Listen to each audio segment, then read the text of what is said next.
Salut à tous, ici on est au siège de Canal+ pour le tirage au sort du BNP Paribas Masters 2013. Alors un tirage au sort, c'est pas juste une petite cérémonie, on boit sa petite coupette de champagne, on trinque, on mange un petit four et on s'en va. Pas du tout. C'est un vrai tirage au sort et c'est là où se déterminent des choses très importantes pour le tournoi, le tableau, l'ordre des jeux, qui va jouer contre qui. C'est important. Il y a plein de monde, il y a des journalistes, il va y avoir un gros remue-ménage et on va essayer de parler avec Guy Forget, le directeur du tournoi, et le président de la fédération Jean-Gage Chassin qui vont nous expliquer pourquoi un tirage au sort c'est important. Pourquoi un tirage au sort c'est important et pourquoi est-ce que c'est plus qu'un cocktail ou...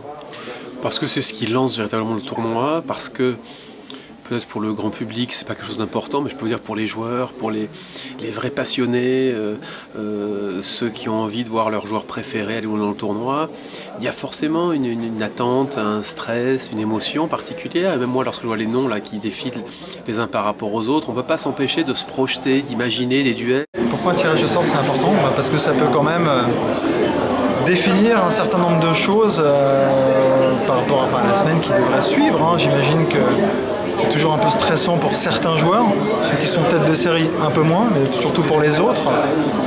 Forcément ça conditionne un certain nombre de choses. Voilà, pour le directeur du tournoi aussi, j'imagine que imaginer des très bonnes têtes de série rapprochées donc, dans la semaine, les imaginer jouer rapidement l'un contre l'autre, c'est compliqué. Très important, c'est le suspense de tous les joueurs, afin de savoir quelles vont être les têtes de série, et puis deuxièmement ces têtes de série qui pensent, qui estiment ou qui veulent tomber sur tel ou tel joueur. Donc c'est le point d'interrogation et tous les joueurs sont anxieux de savoir dans quelle partie du tableau ils sont et surtout contre qui ils vont jouer.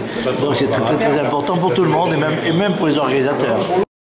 Et Novak Djokovic a fait un bon boulot? Novak a fait un bon boulot, oui. Quand il est arrivé, qu'il a découvert la tête de série, il a vu Isner qui est dans sa partie de tableau tout de suite.